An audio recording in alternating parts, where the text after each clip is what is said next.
Welcome to Islamic Life Coach School podcast. Apply tools that you learn in this podcast and your life will be unrecognizably successful. Now your host, Dr. Kamal Akhtar. Hello everyone. Peace and blessings be upon all of you. Post traumatic depreciation and post traumatic growth are concepts that describe different outcomes that people experience following traumatic events. We don't talk about post traumatic depreciation as a term nearly as much because there's a lot more literature present for post traumatic growth. And that's interesting because I think keeping the contrast in mind can help you avoid one over the other. Post-traumatic depreciation, while it's not a generally acceptable psychological term, I found it for the first time in a recent JAMA article when I was doing my own medical journal review. And this was a study on post-traumatic depreciation in HIV patients.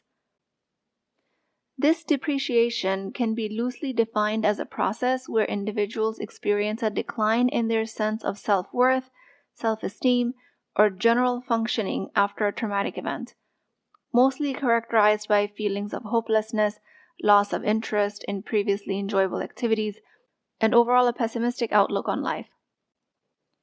If you are in such a phase or ever have been through one, where you feel less capable or valuable than you did before the trauma, then you're looking at post-traumatic depreciation. What I mentioned were just some overall monitorable signs for you to gauge if you're in a depreciation phase after a difficult event in your life or not.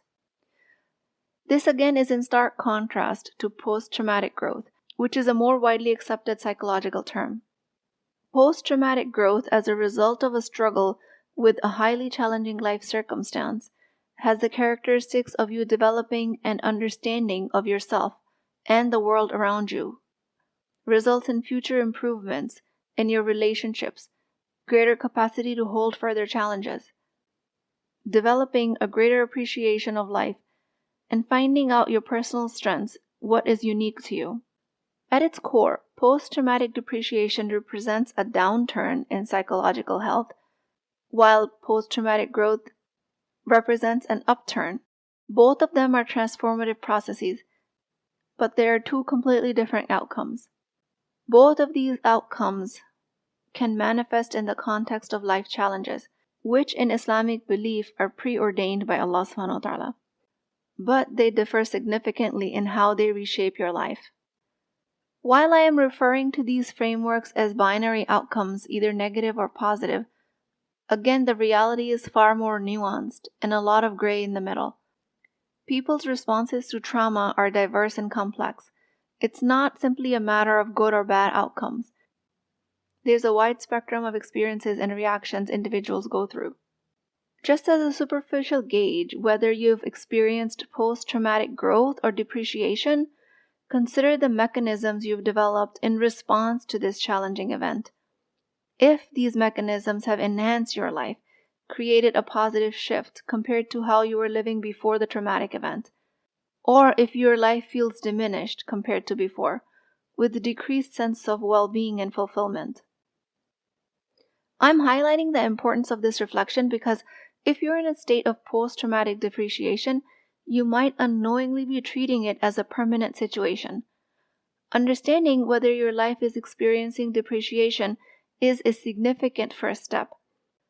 And you might have noticed the effects of this downward turn in one or many areas of your life, like money, intimate relationships, or parenting style. Usually, this depreciation affects one area of your life more than others. Once you have this awareness, it opens the door to change. Your current state isn't fixed. By reevaluating how you view and think about your situation any given moment, you hold the capacity to actively alter your trajectory by choosing how you think about the situation. This realization is powerful. It means that as soon as you decide to shift your perspective, acknowledging where you are, and then making a conscious decision to be somewhere else, choice to steer your life in any given direction is yours. Because the default subconscious mind will keep you in depreciation and it will keep showing you that it's not escapable. Now consider a law of physics. If an object is at rest, It will not spontaneously come into motion unless there's an external force applied on it. Or if an object is in motion, it cannot stop by itself unless there is an external force applied to stop it, like gravity. This quality of inertia as it relates to physical objects is also true with emotional inertia, a tendency to do nothing or to remain unchanged, a state of emotional constancy unless an external force is applied. And this is not a good emotional constancy. If you don't apply an external force of consciousness to decide to change your life, your emotional inertia will continue to deepen your depreciation. Because, as laws of physics would have it, same applies to neurobiology. Emotional inertia is an actual force that is acting on you, state of habitual memorized emotions, when it comes to you living in a loveless marriage, or parenting a challenging child, or finding it hard to make the monthly mortgage. Any of these situations call for a change in emotional inertia. Make a choice and make an effort. How deeply you heal is your responsibility. That is the journey from post-traumatic depreciation into a more constructive growth state. It involves an active choice on your part, active effort.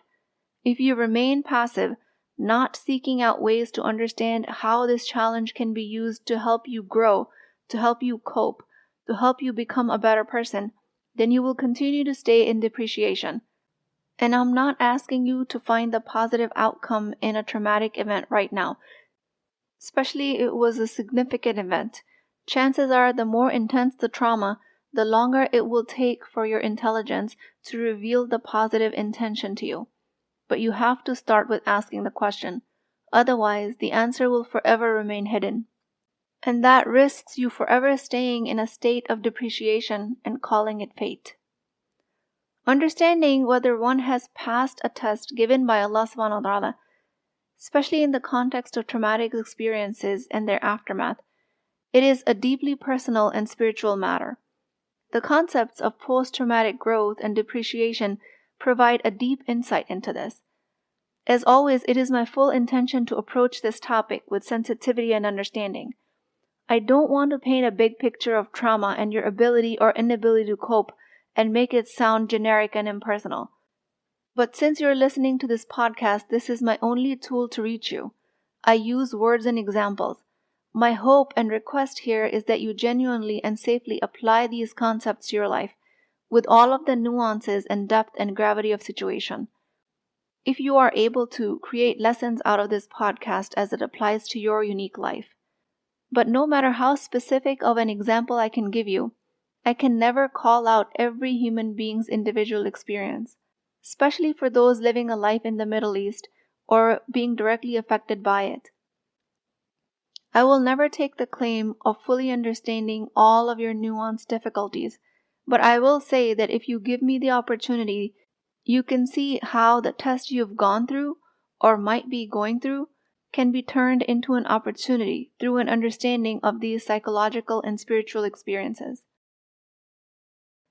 In general, consider a post-traumatic growth state as a sign of passing the test that Allah subhanahu wa ta'ala ordained for you in this life. And consider a post-depreciation to be a dip. This is why in Islamic teachings, trial and tribulations are often seen as tests of faith and character. Post-traumatic growth is where individuals emerge stronger, more resilient, with a deeper understanding of life and faith. This growth isn't about feeling better. It's about a profound transformation that often involves a renewed sense of purpose, a deeper appreciation of life, and a stronger connection with Allah. This is a sign of passing Allah's test by not only enduring the trial, but also finding meaning and growth behind it. And with this linear type of explanation, it might seem like having a post-traumatic depreciation means that you will fail the test and all is lost. Even if you are in a low faith state and you're struggling to find your footing in your life, like your relationships or your spirituality or your wealth, even if there's a dip in your perceived value in the world, meaning you do see yourself going through post-traumatic depreciation, This failing of this test is not the same as failing the final, because we always have a choice to improve on where we are and gain no matter how low we think life has taken us. I am making this comparison that while post-traumatic growth strongly signifies your success, post-traumatic depreciation does not have to hold the same linear correlation, thanks to your ability to uplift yourself at any given moment. If at any point you decide to go from passive experiences of your life to active participants, that depreciation will immediately start to take an upturn just by the effect of asking the right questions. What has the situation taught me about my strengths? What are the possible benefits of this situation that I'm not yet seeing? How has this experience reshaped my understanding in what truly matters in my life? In what ways can I use this challenge to fuel my growth? How can I use this to help others? Do I even want to help others? What new opportunities for personal development has this situation opened up for me? How has my perspective about my coping skills evolved through this experience? These questions are grounded in action focusing on immediate as well as future outcomes. There is an importance in these questions of consistent efforts to have a transformative potential through your difficult, life-changing experience, which can lead you to a more profound understanding of what truly is important and what strength you've gained. And just like that, by asking these questions, you turn your post-traumatic depreciation into growth. Even if you don't have the answers to any of these questions, just asking is the most magical part. You just have to start asking. What this means that post-traumatic depreciation doesn't necessarily mean that you have failed the test from Allah. Everyone's journey and capacity to handle trauma is different. Struggling with negative emotions and a sense of depreciation after trauma is a human response, and it does not have to reflect your permanent state of faith or your worth in eyes of Allah. Experiencing difficulty in coping with trauma may be a part of your specific journey, which might be a longer journey than others, or it might be shorter. It might take you more time towards healing and understanding, but also consider that it might take you less time. What makes anybody else more special than you in creating a blessing out of a challenge? The answer to that question is only the way you choose to think about it. If you believe that it will take you longer, if you believe that your test is harder for you than anyone else, that challenge for you was more difficult, your trauma was more devastating than anybody else's, then that's exactly how long it will take you to see your post-traumatic growth. If you can choose to believe that you are not specifically broken, and you have just as many resources as anybody else to create success from these difficulties, then you will considerably shorten your time to start seeing post-traumatic growth. And in this case, I don't mean external resources, I mean resources of your mind. Allah subhanahu wa ta'ala has equipped everyone with the right resources to find growth from these tests and trials. And as it relates to deepening of the faith, you have all of the opportunities of success of the world and success of the afterlife. Life's trials are not just about the outcomes, but also about the process and effort you put into facing them. Consider that the real test that might be in your continuous effort to heal, grow, and maintain faith among hardship. The real test might not even be whatever is unfolding outside of you, but what you make of it with your internal resources. No matter how challenging it seems, maybe the real test is how you respond to it and how you think about it. Focus in Islam is towards the effort, the patience, the continuous turning towards Allah for support, and the journey of healing, rather than solely on the outcome and calling it growth versus depreciation. If you think your outcome is finalized, you are wrong. The finality is only known to Allah. All we can do is focus on the process. The concept of post-traumatic depreciation, as understood in the context of psychological aftermath of trauma, indeed is not a final or irreversible stage. It is a state that might reflect the initial impact of trauma on your individual mental and emotional health. It has characteristic feelings of diminished self-worth and hopelessness and negative outlook on life. But this state by no means is static and definitely not final. It is subject to change based on your choice of response. And you can make that choice in any moment, no matter how long you think you've been living in the state of depreciation. Minutes, days, or decades. The choice is always made in one moment. Breaking free from depreciation is always just a decision. And I mean, what's the harm in trying? What's the worst that can happen if you decide to be curious about your depreciation state? There's only benefits. In short term, actively working towards growth will lead you to see improvements in your mental health, relationships, and overall quality of your life. This might be the immediate outcome. And then there are always long-term benefits. This can also mean that you have better coping mechanisms in the long run, improved emotional regulation throughout your life, and a renewed sense of purpose and motivation. In the long run, maybe you will become the source of inspiration and support for others. Maybe you will guide others of how to renew themselves and come back from breaking points. And all of these long-term benefits might not be immediately visible, but again, what's the harm in starting just to be curious, just to decide to become stronger? The insights that you might gain from this journey have the potential to influence a future generation, which is why the life-changing decision you make today might not even materialize 80 years from now, when somebody inspired from your work becomes a leader and changes the whole political arena. Maybe they reverse climate change. Maybe they dramatically change the foreign policy. Who knows?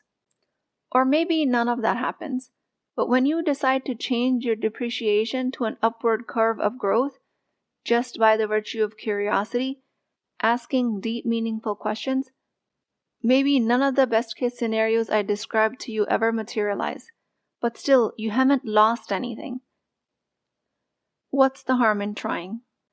There is impact of this work beyond your lifetime, which you are unable to see when you are in a state of depreciation.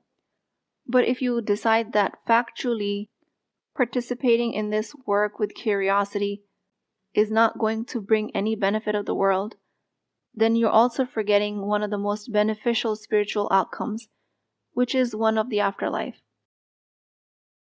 The struggles you go through, the efforts you make to overcome them, have immense significance. The concept of being rewarded in the afterlife for your perseverance, resilience, and positive actions puts all of the benefits of this world to shame. From this perspective, the journey towards post-traumatic growth is not just about worldly benefits, but also about spiritual fulfillment and the pursuit of the reward in the afterlife. There is an eternal dimension to this work, and you have your faith to thank for that. And it comes with the recognition that it is only with Allah's permission that we can ever recognize our faith and be steadfast in it. It is only through Allah's grace that we find the strength to persevere and we find the wisdom to understand the significance of our experiences. Our struggles, no matter how profound they look to our human mind, are a constant reminder of a divine support that surrounds us, and a glimpse into what our life would look like if mercy of Allah was to be lifted even for a second. May Allah subhanahu wa ta'ala keep all of us and the Muslim Ummah within His mercy. With that, I pray to Allah, O Allah, the most merciful, the most compassionate, we turn to you in gratitude for your blessings, your endless mercy. You are the guiding light. Guide us through the journey of trials and tribulations. We acknowledge that without your divine permission, we would be lost in the struggles of the mundane, the outcomes of the world. We seek your help, O Allah, to break free from the emotional inertia of the ordinary and mediocre mindset. We ask your help to see beyond our immediate trials and to understand the significance of our experiences. O Allah, make us among the successful in this world and the next. Please keep me in your du'as. I will talk to you guys next time. If you're interested in getting coached by me, I'm offering a very affordable opportunity to do that with Wisdom Wednesdays. This is not a course, not a lecture. This is an opportunity for live coaching, real change with Islamic adab and etiquette. You do not need more information. You actually need a space to create change. At $19.99 a month, which is a price of takeout dinner, you as a Muslim woman will create confidence, intimacy, and connection without shame or fear of judgment, because your privacy is my highest priority.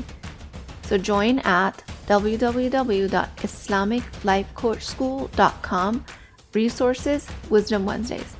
I'll see you inside, inshallah.